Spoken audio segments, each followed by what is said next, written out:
Palavra. Bom dia a todos. Vou pedir para ligar o PowerPoint, por favor. Eu agradeço o convite do senador Magno Malta, senador Paulo Paim, cumprimento o senador João Capibaribe e os demais membros da mesa, a todos e a todas presentes aqui e também online na audiência interativa.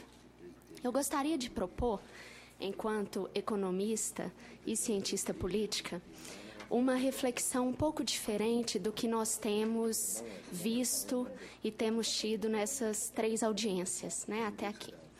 Eu gostaria de refletir sobre o futuro do nosso país no caso de uma possível legalização do aborto. E aí, quando eu falo futuro, eu falo de impactos socioeconômicos para as nossas instituições. Eu vou pedir licença porque está me atrapalhando. Eu vou... Só um minutinho. É porque estão falando no meu ouvido e tá.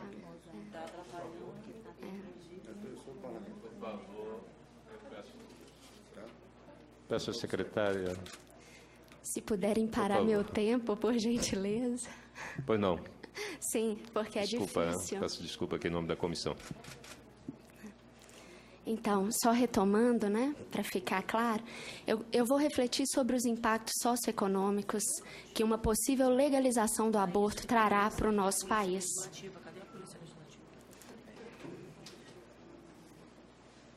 Eu aponto para... Assim. Ok. Eu tenho 8 minutos, então serei bem breve nos meus apontamentos, mas primeiro eu quero trazer as implicações que nós já sabemos sobre a legalização do aborto nos demais países do mundo. Depois eu quero analisar o caso brasileiro e trazer os impactos esperados para o Sistema Único de Saúde, que é a sugestão de lei, e para a Previdência Social. Então, começando, nós sabemos que a legalização do aborto, ela aumenta o número de abortos provocados realizados em um país. Então, se nós olhamos o caso dos Estados Unidos, com o caso emblemático de 1973, onde o aborto é legalizado, nós temos um crescimento inicial acentuado. Se passamos, então, para a Inglaterra e País de Gales, desde 69, e lá o aborto foi legalizado em 67, também os números vão crescendo anualmente. E, no caso do Canadá também, nós temos um crescimento que, ele continua até muito recentemente. Esse crescimento no número de abortos impacta diretamente a taxa de crescimento de um país, uma vez que o aborto ele reduz a taxa de natalidade de uma determinada nação, e a taxa de natalidade é um dos indicadores que nós usamos para medir um crescimento populacional. Então, se pegarmos uma taxa de crescimento nos Estados Unidos, desde 61, até os dias atuais, nós vemos um completo desequilíbrio nessa taxa, variando entre 1,5% ao ano até uma baixa aí de 0,7% em 2012. Da mesma forma, na Inglaterra e no País de Gales, a curva ela é semelhante, existe um desequilíbrio aí, passando de 1, atingindo um índice negativo lá em 1981 e 82, e só agora retomando, recentemente, uma taxa de crescimento positiva. No Canadá, nós temos também um gráfico semelhante aí, com essas variações ao longo do tempo na taxa de crescimento. E aí eu gostaria, então, de entrar no caso brasileiro. Atualmente, no Brasil, nós vivemos um período de bônus demográfico. O que isso significa? Nós estamos no momento ideal para para implementarmos ações que nos possibilitem ter um desenvolvimento socioeconômico sustentável. A nossa taxa de crescimento é a ideal. Nós temos quase 81% da população hoje em idade ativa, ou seja, uma população economicamente ativa.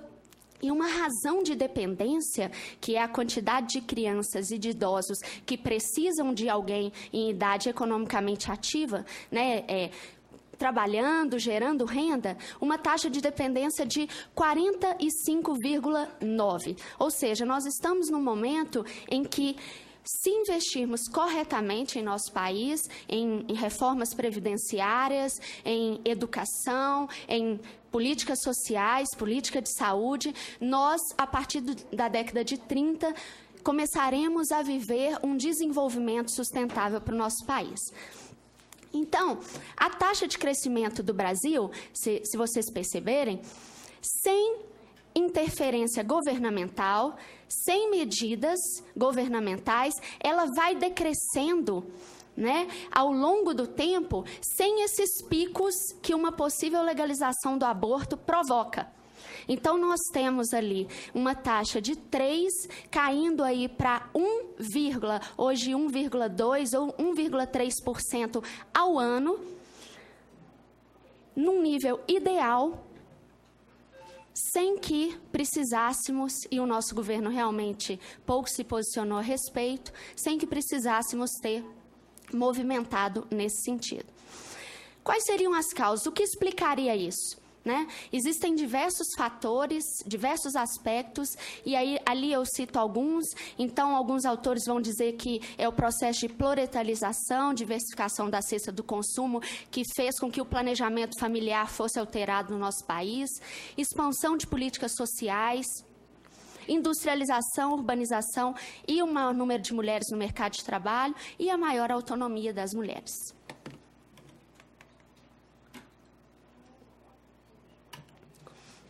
Hoje, portanto, nós vivemos uma janela de oportunidade, que se caracteriza, então, por uma relação positiva entre a população economicamente ativa e o total de crianças e idosos que são dependentes no nosso país. Essa janela, ela se abre a partir de 1970 e logo, em 2 décadas, ela se fechará. Então, rapidamente, né, eu já adiantei, essa janela foi criada por uma redução na taxa de mortalidade, natalidade e de imigração, né, gerando para nós, hoje, uma razão de dependência pequena, uma maior participação das mulheres no mercado de trabalho e uma população em idade ativa que nos permite, então, criar as condições ideais para sustentar o nosso país em termos sociais e econômicos a partir da década de 30. Como aproveitar essa janela? Os demógrafos, os especialistas nesse sentido vão dizer que nós precisamos investir em produtividade e infraestrutura, em criação de empregos, educação técnica e superior e em uma reforma previdenciária, porque o nosso regime de contribuição, ele é um dos mais generosos do mundo e isso não se sustentará em longo prazo. Precisamos modificar regras de aposentadoria e regras da contribuição recebida. Quais, então, as implicações de uma legalização do aborto? Aqui, eu estou pensando no futuro. O aborto é, sim, uma questão atual. Mas o problema não é o aborto. O aborto é consequência de um problema, que é a gravidez indesejada.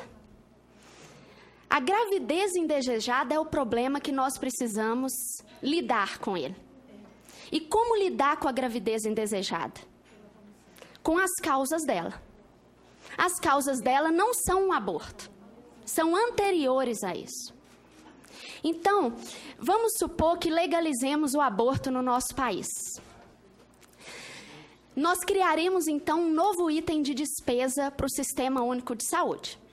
Sabemos hoje que uma consulta médica no SUS custa R$10 e podemos dizer que, tomando como base os demais países que já legalizaram o aborto, como os Estados Unidos, que o custo mínimo é de $500, no Canadá, $800, na Inglaterra, aproximadamente €400, vamos dizer que o nosso aborto custe aqui para o Sistema Único R$500, devido a todo o procedimento, a infraestrutura necessária. Ou seja, cada aborto realizado custaria R$510. E aí, vamos dizer que, como muitos têm dito aí, a professora Débora até falou que esses números não são verdadeiros de fato, mas tem saído na mídia, vamos dizer que no primeiro ano, 1 milhão de mulheres façam aborto no nosso país. Isso custaria ao Sistema Único de Saúde apenas 510 milhões de reais. 510 milhões hoje corresponde a 3% do orçamento do Ministério da Saúde. Para vocês terem ideia, o programa Rede Cegonha gasta hoje, anualmente, dados de 2014, 290 mil reais ano. Programas de saúde e de assistência da mulher estão nessa faixa também de gastos.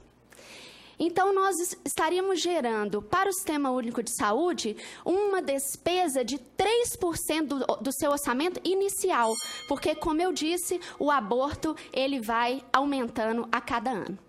Para a Previdência, haveria uma elevação dos custos previdenciários, uma perda do nosso bônus demográfico, que as próprias mulheres que abortam e defendem o aborto, o que elas mesmas vão colher essas consequências, porque nós estamos falando daqui a 30 anos. Então, a mulher que aborta hoje é a mesma mulher que vai sofrer com um sistema previdenciário deficitário, sem assistência. É ela mesma que, na sua idade avançada, vai colher essas consequências. Nós não estamos falando do filho que não nasceu. É de nós mesmas que abortamos. Nós mesmas é que vamos colher essas consequências. Então, terminando, o aborto e a sua legalização não trarão impactos positivos para a sociedade brasileira em nenhum aspecto. Em nenhum. Até porque, como eu mencionei, o aborto, ele não é o problema. Nós precisamos lidar com o problema. O problema é a gravidez indesejada. Então, vamos na gravidez indesejada. Como? Planejamento familiar, educação sexual. Vamos ensinar as nossas adolescentes, vamos ensinar as nossas jovens. E, além disso, as pessoas que a professora Débora citou, por que não as que foram entrevistadas? Por que elas não receberam uma assistência psicológica? Elas não precisariam abortar, por que não levar a gravidez e doar o seu filho para adoção? Nós temos saídas que trarão benefícios, não prejudicarão social e economicamente o nosso país e lidarão com o problema de fato, que é a gravidez indesejada. O aborto é uma consequência, ele não é o problema. Então, vamos lidar com as suas causas. Vamos investir esses 500 milhões de reais em programas de educação familiar, em programas de adoção, em centros de apoio à mulher com gravidez indesejada, e aí sim não teremos esses abortos provocados clandestinamente no nosso país. Eu tenho 40 segundos, senhor senador, e eu gostaria de pedir que trouxesse a minha sacola.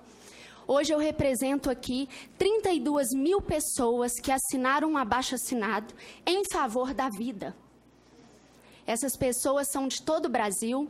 Esse abaixo-assinado será protocolado no encerramento dessa nossa reunião. São 32 mil assinaturas físicas aqui comigo, pró-vida. Nós queremos, sim, nossas mulheres vivas, mas também queremos as crianças vivas. Muito obrigada.